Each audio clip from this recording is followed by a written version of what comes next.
Ce qui devait être un jour de plage tranquille s'est transformé en cauchemar. Un garçon de 12 ans attaqué, mortellement blessé par un requin à Sydney, Australie. Vous allez découvrir les vraies raisons derrière cette attaque et ce que cela dit de l'avenir de nos océans. Ce qui aurait dû être un après-midi tranquille au bord de l'eau s'est transformé en cauchemar. À Sydney, un garçon de 12 ans, Nico Antic, est décédé après une attaque présumée de requins bulldog près de Vaucluse, le long de la promenade Hermitage Foreshore Walk. Sa famille a déclaré « Nous avons le cœur brisé de vous annoncer le décès de notre fils Nico.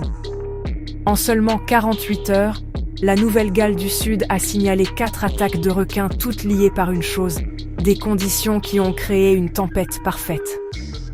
Les autorités ont fermé une quarantaine de plages, exhortant les gens à ne pas s'aventurer dans l'eau. Voici ce que dit la science. Les requins bulldog sont des prédateurs puissants et adaptables eau salée, eau saumâtre, eau douce. Après des pluies intenses, les eaux pluviales déversent de l'eau douce et sale dans les baies et les estuaires, rendant l'océan trouble.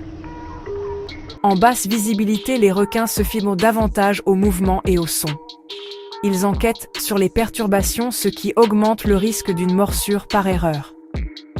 Sydney a connu de fortes pluies, plus de 50 mm dans certaines zones en quelques heures. Ce ruissellement a troublé le port et les plages avoisinantes au moment précis où les requins bulldog sont connus pour patrouiller près des côtes. Ce n'était pas une seule cause, c'était la concomitance, la pluie, la turbidité, le mouvement. Les autorités ont qualifié la qualité de l'eau de vraiment propice à l'activité des requins.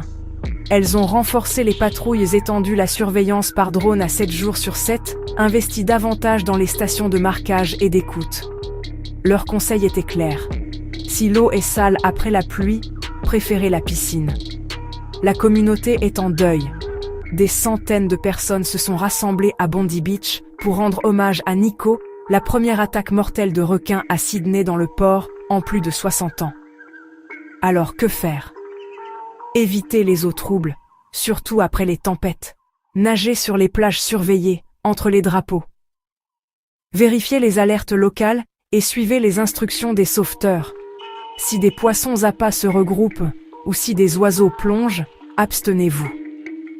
Les rencontres avec les requins sont rares, mais lorsque les conditions s'alignent, le risque augmente. J'aime l'océan et je le respecte. Comprendre ces schémas nous aide à partager l'eau plus en toute sécurité. Si cela vous a été utile, restez informés, prenez soin les uns des autres et je vous retrouve dans la prochaine vidéo.